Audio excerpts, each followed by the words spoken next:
శ్రీ శివాయ గురవే నమః. గురవే సర్వలోకానాం భిషజే భవరోగిణాం ధయే సర్వవిద్యానాం దక్షిణామూర్తయే నమః. ప్రబంధ కవుల గురించి చాలామంది కవులు ఉన్నారు. గుర్తున్న వాటికి ఒక కవి గురించి చెప్దామని ప్రయత్నిస్తున్నాను. నాచిన సోమనాథుడి గురించి చెప్పుకుందాం అనిపిస్తోంది. గురుగారి గురించి కన్నా గురుగారు ఎంత గొప్ప తెలుసుకోవాలంటే కవిత్వం దగ్గర పూర్వకాలు గొప్పని తెలిస్తే కానీ అర్థం కాదు నాకు అనిపించింది. అందువలన నాచిన స్వామి గురించి చెప్తే బాగుంటుంది అనిపించింది. ఈ కవిత్వము కన్నా కూడా గొప్పవాడు, చాలా కూడా కవిత్వం కన్నా గొప్పవాడు. ఆయనకు బిరుదు దేవుడు తెలుసా, నుదుటి ఎందు అంటే అలిక స్థానంలో కంటిని దాచిన సర్వజ్ఞుడు అని పేరు. అప్పటి నుండి వేటి వరకు కూడా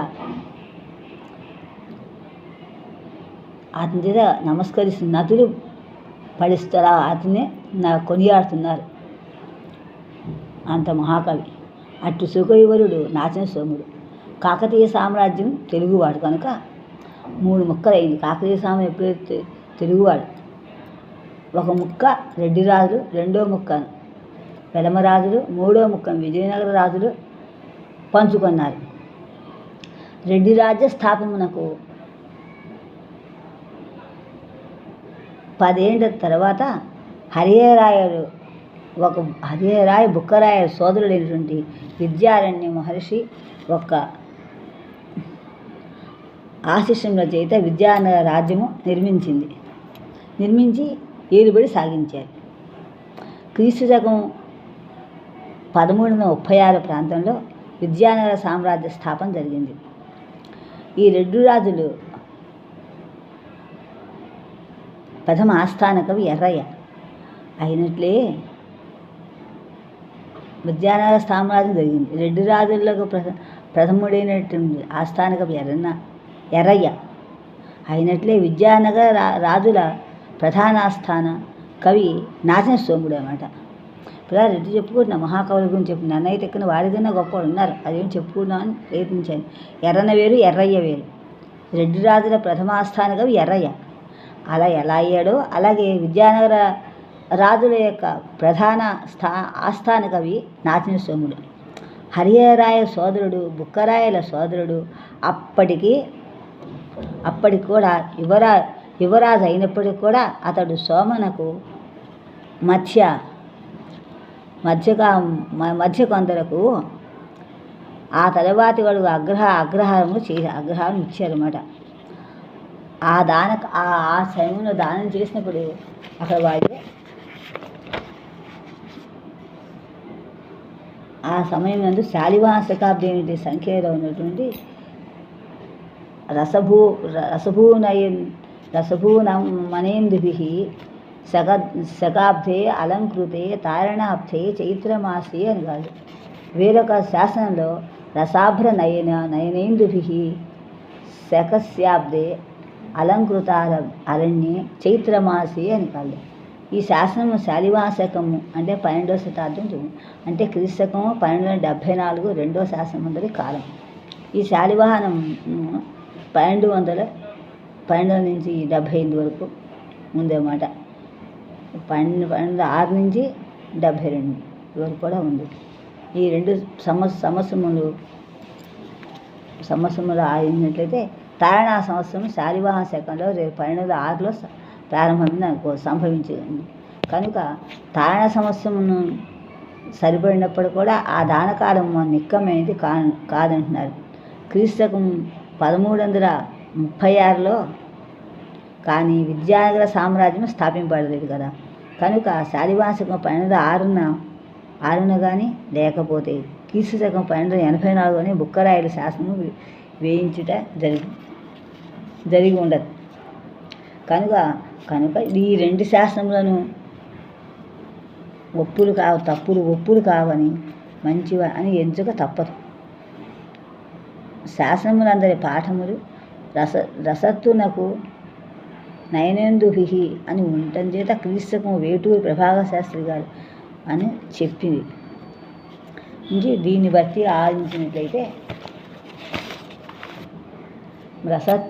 రసత్తుమనేందుభిః అను కాలమున శాలివాహన శకం 1266 లేకపోతే క్రీస్తు 1206 నుంచి 78 అంటే 1144 అవుతుందన్నమాట. ఈ కాలంలో బుక్కరాయలు శాసనము దానము చేయుటకు అభ్యంతరము లేనిది. అప్పటికి విజయనగర సామ్రాజ్యం స్థాపితమై 8 ఏళ్ళు కావచ్చు. అది కూడా కాక దీని నుంచి ఇలా సవరించడం వలన పాఠం వలన కలిగే సంవత్సరం తారణా సంవత్సరమే అయింది. కనుక ఆ దానం ముందు పొందిన ఈ సరిపోతుంది. అంటే 1314 ప్రాంతంలోనూ ఉండవచ్చని ఎర్రయ్యకు వయస్సులో చిన్నవి ఉండవచ్చును. మరి ఆ కాలం చెప్తున్నాం. ఇప్పుడు ఆయన రచన నాచిన స్వామి యొక్క రచనా రీతులు. నాచిన స్వామునకు సంపూర్ణ కీర్తిని తెచ్చిపెట్టిన గ్రంథము ఉత్తర హరివంశం. దీని ఇతడు తిక్కన భారతం వల్లనే హరిహరనాథునకు కృతి ఇచ్చాడు. ఆశ్వాసాంత గద్యలయందు ఇది శ్రీమద్ ఉభయ కవిమిత్ర కొమ్మనామాచ్య పుత్ర బుధ ఆరాధన విరాజి తిక్కన సోమయాజి ప్రణీతంబైన శాలి అయిన శ్రీ మహాభారత కథాంతరము అని రాస్తున్నాడు ఆయన. సరే, ఆయన ఎంతో గౌరవంగా రాస్తున్నాడు. పూర్వకవులు అంటే అంత గౌరవంగా అంత వినయంతో ఉండేవారు అప్పుడు అని చెప్పుకున్నాడు. దీన్ని బట్టి చూస్తే తెలుగు భారతమునకు పరిశిష్ట గ్రంథముగా ప్రజలు దీన్ని స్వీకరించవచ్చు అని ఆశిస్తున్నట్లుగా ఉంది. ఈతడు పూర్వ హరివంశమును కూడా రచించాడు. కొందరి విమర్శకులు అలా ఊహించారు. అందులకు చూపే నిదర్శనములు ఉత్తరహంసములో పీఠికా భాగములో ఉన్నవే లేకపోవటం వలన హరివంశ ప్రథమ కథాంతరమున గల వింతలెల్లను తప్పక మదిలో విరమయ్యన్ కదా. మీదట నరవర ఏ కథలకో నినంచియన్ అందున్ అని ఆలోచించింది. ఏలకో అని ప్రియం అందున్. జనమేజయుని కథ చెప్తున్నమాట. జనమేజయుడు ఇట్లను ఆ మునితోడల దేవులావమును వినిమయ మరిరని అనుమతి మొదమొద వసవినగోరుడు చెప్పదే వేకనితనా అని పద్యంలో ఉన్నటువంటి భావమును బట్టి ఇతర పూర్వ హరివంశమును కూడా రచించారని ఊహింపదగు. యోగిరా జగన్నాథ కవిరాజు గారు తమ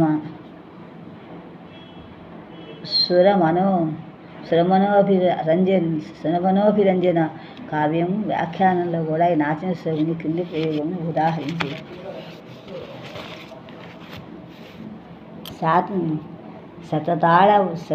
శతతాళవ దగ్గన హ్రదమున ఉరికెన్. ఈ ప్రయోగమున ఉత్తర హరివంశమున కానరాడు. ఇది శ్రీకృష్ణుడు కాళీమద్మున వనసు ఘట్టములోనిది కానవను. కాళీఘట్నం పూర్వహంసములోనిదే కదా. కనుక ఈతడు పూర్వహంసము కూడా రచించి ఉండును. సోమన హరివంశమును రచించని కానీ లేదని కానీ ఊది పలుకుటకు తగిన ఆధారములు కానరావు, నొక్కి చెప్పడం లేమట. కనుక గ్రంథావతాది భాగంలో లేకుండా వలన పూర్వకథాస్మరణ ఉండటం వలన పూర్వ హరివంశము కూడా రచించుటకు బలమైన విపత్తులు కానరావు. ఈ గ్రంథము భారత కథకును పరిశిష్ట భాగముగా భావించబడిందని కవి ఆశించుట చేత అవతారికా భాగమును వ్రాయనక్కర కలగలేదు. తాను వ్రాయినది ఉత్తర భాగము కాన పూర్వభాగమున తడవుటలో తప్పు లేదు. తడివినంత మాత్రమున పూర్వభావమునకు కూడా రచించినందుకు ఇటు చెప్పవచ్చు. అంతేకాక సోముడు పూర్వభావమును తాను తెలుగున రచించినని కొందరు, రచించని లేదని కొందరు విషయం ఈ క్రింది పద్యము తెలుస్తుంది. రచించలేని విషయం అంటే హలపాణి మహిమ చెప్పని గల వారెవ్వరు పురారుసులు మరీ తెలుసుకొని ఏ చెప్పకనుందో తోచిన లోటు వివేక నిర్మల బుద్ధిని రాశారు. అంటే దీన్ని బట్టి చూస్తే కవితను కృష్ణులకు సంబంధించినటువంటి కొన్ని కథలనే చెప్పదలిచినట్లు స్పష్టమవుతున్నది. పూర్వహంసంలో వ్రాసి ఉన్నట్లయితే పూర్వహంసమును వంటివి సారిక మీట కూడా ఉత్తరవంశమునకు వినుము అనే చెప్పు ఉంది. కనుక దీన్ని చూస్తే హరివంశ పూర్వకథ తడవలెక్కలేదు. కనుక తడవేను అనుచు వాదులాట చేయరాదు. ఇతడు ఎర్రాప్రగడతో పోటీ పడినట్లు శంకింపవచ్చు. అతడు హరివంశ పూర్వోత్తర భాగము తెలుగు చేసింది. ఈతడు ఉచ్చ హరివంశమును అందును కొన్ని రసవత్కథలను ఎంచుకొని సాహిత్య రస పోషణలో సంవిధాన చక్రవర్తిత్వములో నవీన గుణ సన్నాహత్వమును కూడా రచించాడు. నవీన గుణ సనాథత్వంలో కూడా రచించాడు. తాను సాధారణ కవి మాతను కానని, సకల భాషా పోషకుడని, సకల భాషా భూషణులని, అన్ని నవీనమైనటువంటి గుణ సనాథులని కూడా, సాహిత్య రస పోషణ సంవిధాన చక్రవర్తిని కూడా అదే పనిగా ఆరణ్యపరమును చేసుకునేటువంటి ఆత్మస్థుతి ఇలా ఉండా తిక్కన సోమయాజి రచించబడిన మహాభారత భావమును కూడా ఇది పరిశిష్ట గ్రంథముగా ఉంది. కనుక ఆ విషయం మర్చిపోకూడదు అని హెచ్చరించుట గమనించాలి. ఎర్రయ్య కంటే ఇతని కవిత కంటే తాను కూడా తన కవిత ఎందును కూడా మేటి విన్నయని సోముడే ఎంచుకోను. అది దురాశ కాకపోయినప్పటికీ పేరాశ మాత్రము కాదు. తెలుగువారతని ఎర్రయ్య కంటే మిన్న అని తలుపులయ్యేది సరికదా. వారు ఎర్రన్న చేర్చి కవిత్వమన్నారు, కానీ సోముని చేర్చి కాదు. కొందరు ఎర్రను చార్చి సోముని తూర్చవాలని చేసి యత్నములన్నీ నిరర్థకములయ్యి. సోముని కంటే ఎర్రయ్య ఒక వాసి మిన్నయ్యనుటకు ఇతని సత్వగుణమే ప్రధానం. సోముడు ఎర్రయ్య కంటే ఒక వన్నె తక్కువగాను ఈ కవిత్వం సోముడే కావచ్చు. ఈ విధంగా ఇలా చెప్పడం వలన గొప్పతనం పోదు కదా. అతడు ప్రధానంగా తిక్కన మార్గానుయాయి. ఈ మహాకవి వలననే మూర్తులను చిత్రించుటలోను అలతేటి పదములతో భావత ఐక్షణ్యమును వెలువరించుటలోను సందర్భానుసారముగా సంవాదం సంపాదించడం మెదకి యథోచితముగా రసమును పోషించుటలో మేటి కవిని సందేహం లేదు. ఉత్తరహంసం ఆశ్వాస గ్రంథము ఇందు ప్రథమాశ్వాసంలో నరకాసుడ ఊర్వశిని రావించి సంభాషించుట ఆమె ప్రేరణపై అధ్వర భావము నిందని భావించుటను నరకుని యాగములను శ్రీకృష్ణుని విన్నవించుటను, శ్రీకృష్ణుని సత్యభామతో నరకాసురుని పైకెత్తి వెడలుటను, సత్యభామ నరకునితో పోరుట, శ్రీకృష్ణుని యొక్క నరకుని సంహరించుట కథ. ద్వితీయాశ్వాసంలో మృతుడైన బ్రహ్మకుమారుని బ్రాహ్మణ కుమారుని కృష్ణుడు బ్రతికించుట వృత్తాంతం కాదు. తృతీయాశ్వాసంలో కృష్ణుడు సంతానార్థి కైలాసమును చేరి తపమాచరించి శివుని చే వరమును పొందుట అని ఇతివృత్తమును కలదు. ప్రౌఢ పౌండ్రిక వాసుదేవ సంహారము చతుర్థాశ్వాసంలో వర్ణింపబడింది. పంచమాశ్వాసంలో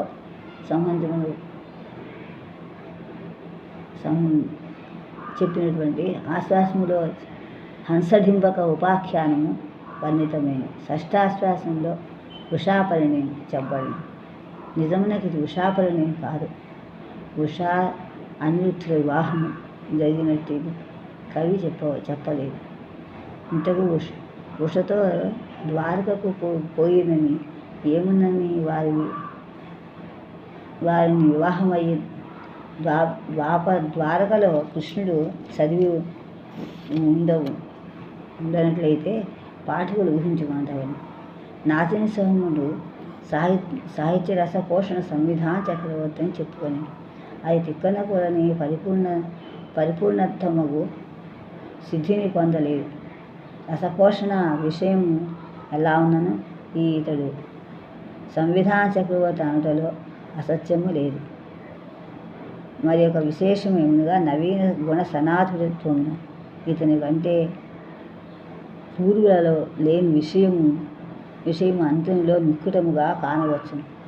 అందువలన విపులంగా రాయని అవసరం లేదు ఈ కవి గొప్పతనం గురించి. అలాగే కావున నాచన సోముని నవీన గుణమును పరిశీలించుట విమర్శ కూడా కర్తవ్యం. నాచన సోముడు ఆశ్వాసాంత గద్యములో నవీన గుణ సనాతను అని బిరుదం ఒకటి ఉన్నదన్నట్టు చెప్పుకోను. ఇది అతని రచనకు సంబంధించిన బిరుదుగా తోచింది, వ్యక్తికి సంబంధించినది కాదు మాత్రమే చెప్పదాను. నాచన సోముడు వ్యక్తిగతం కాబట్టి నవీన గుణమును కలిగి ఉండునో మనకు తెలియదు. కనుక ఈ బిరుదము పోని అవుతా ఈ బిరుదమును అతని రచనకు చెందినట్టుగా తలచటంలో తప్పులేదు. అతని రచనలో కానవచ్చు నవీన గుణం వ్యక్తిని పరిశీలించలేను. అతడు మున్ను ఉత్తమ కవిత యొక్క లక్ష్యము కూడా తెలుసుకుంటాను. ఉత్తమ కవితకు రసము ప్రాణం, రసము వేరు, చమత్కారం వేరు. ఉత్తమ కవిత నాకు సన్నివేశము చిత్రించినప్పుడు తనకు కలిగిన క్రోధము, ద్వేషము, ప్రేమ, కరుణము నాకు భావములను కనుక చిత్త వికారము జరగవదు. అందులో కూడా ఉద్భవించి కావించి అనిర్వచనీయమైనటువంటి బ్రహ్మాంతము కలిగించింది. అట్టి బ్రహ్మాంతమే రసశబ్ద వాక్యము దక్కిన ఆనందం రసానుభూతి వలన కలుగుని ఈ ఆశ్చర్యము కావచ్చును. కవికి ప్రధానంగా ఉండవలసిన శక్తుల్లో భావనాశక్తి ప్రధానమైన. ఈ భావనాశక్తి కలిగిన కవులు తన వర్ణన ద్వారమున ఓ సంభాషణ మూలమును చదువుల ప్రశాంతము కలిగింది. ఈ శక్తి లేని కవులు వస్తువుల మూలమును రచనా విధానమును కలుగునచు తోచకవరుడు అనుమతి చదువుల బుద్ధులకు రుకువందరు. ఈ శక్తులలో తొలుతుంటే నిర్ణయునిగా నిదానముగా ఆలోచింపగలుగు సహృదయులకు తోచక మహాంతం. దీన్ని బట్టి చూస్తే నాచన సోముని కవిత రెండవ జాతికి చెందిన చెప్పవాలి. గీతంలో పైన పేర్కొన్న రసపోషణ శక్తి మెండుగా కలదు. కానీ దానికి అతడు స్వేచ్ఛ ఆచారనిచ్చుటచే కావ్యము గుణములలో ఒకవన్నీ తక్కువైంది. సోమునిది అణచిపెట్టుడు కనలేని ఉద్రేకము ఉంటుంది. భావములకు ఆర్జవములైన శాబ్దిక దర్శనములలో కవిత్వము కూడా తెలుస్తున్నది. ఈ విధంగా ఆనందము చిక్కదము పోయినది. సమస్త కవులు వాల్మీకి వ్యాసులు కాగితమున్న భావకళకు ప్రాధాన్యమసలు కావ్యములు అల్లేది. మాకుడు, బాణుడు, శ్రీహర్షుడు, రాజశేఖరుడు మున్నగు వారు వస్తువులు ప్రాధాన్యం మసిలి కవ్వము రచించింది. తర్వాతి కవులు అలంకారం ప్రధానమైన రచనాకళను ప్రాధాన్యముగా నింపుకొని కావ్యము గూర్చి వారు తెలుగున కవిత్వం వారు మౌలికలు చెందినవారు. చెప్పడం శంకించక్కలే. సోమనీయుడు భావనాశక్తిలో వారి తోగు చెందినవాడే అనుటలో సందేహం లేదు. కానీ ఇతడు వస్తుకళకు అలంకారిక రచనా రీతిలో ప్రయత్నించాడని ఉత్తరహరివంశము చెప్పాను. కవి భావావేశమున్న సాలదు, దాన్ని అదుపులో పెట్టుకొని సత్వగుణమును కూడా ఉండగలదు. సోములో సత్వగుణమును సన్నంగా ఉండదు. కనుక కవిత్వం వారితో నన్నచూడులోను కానరాని ఈ అలంకార ఆ రీతి సోముని నవీన గుణము ఒకటి శబ్దాలంకారములపై వలసినంతమంది మిక్కుట శబ్దాలంకారంపై వలసినంత కంటే మిక్కుటముగా ఉన్నది. ఇతని రచనా రీతిలో ప్రత్యక్షముగు ముఖ్యంగా గద్య రచనలో అతడి నవీన గుణములను పోషించి ఇంకా మాండలికములకు పదములను ప్రయోగంలో చిత్రకవితలను చెందినవి యోష్ట్యం పదములు రచించుట. ఎందుకు ఈతడు తెలుగు కవులందరూ తమకు ముందున్న లేని రచనాలను ప్రవేశపెట్టినట్టు కొత్త రీతిలో శబ్ద చమత్కారము గట్టి ఉదాహరణ కింది పద్యం తెలుస్తాను. నిజంగా